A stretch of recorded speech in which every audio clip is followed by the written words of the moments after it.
গবেষণা করছে।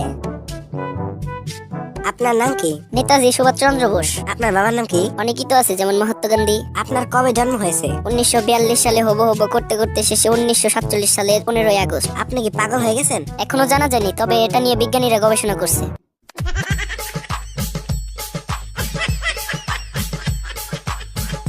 আপনাকে আমি 10টি প্রশ্ন করব যা পানির মতো সহজ, অথবা একটি প্রশ্ন করব যা লোহার মতো কঠিন। উত্তর দেওয়ার আগে ভালো করে ভেবে দেখুন আপনি কোন প্রশ্নের উত্তর দিতে চান, সহজ 10টি নাকি কঠিন একটি।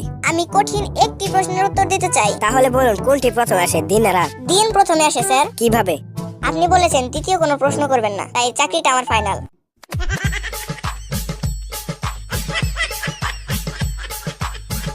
একজন মানুষ কিভাবে 8 দিন না ঘুমিয়ে থাকতে পারে? কোনো সমস্যাই নেই, সে রাত্রে ঘুমাবে। একটি দেওয়াল বানাতে 8 জন লোকের যদি 10 ঘন্টা সময় লাগে, তাহলে 4 জন লোকের কতক্ষণ সময় লাগবে? কোনো সময় লাগবে না, কারণ 10 জন লোক সেই দেওয়ালটি ততক্ষণে তৈরি করে ফেলবে।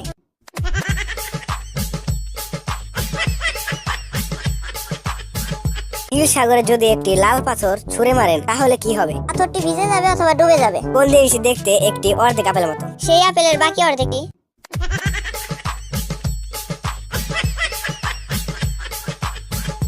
এক হাতে একটি হাতিকে কিভাবে উপরে তুলবেন? এক হাতে আটবে এমন হাতিকে জীবনেও খুঁজে পাবেন না। কংক্রিটের মেঝেতে ডিম ফেলবেন কিন্তু ফাটবে না, কিভাবে করবেন এটা? কংক্রিটের মেঝে অনেক শক্ত, তাই ফাটার কোনো আশঙ্কাই নেই।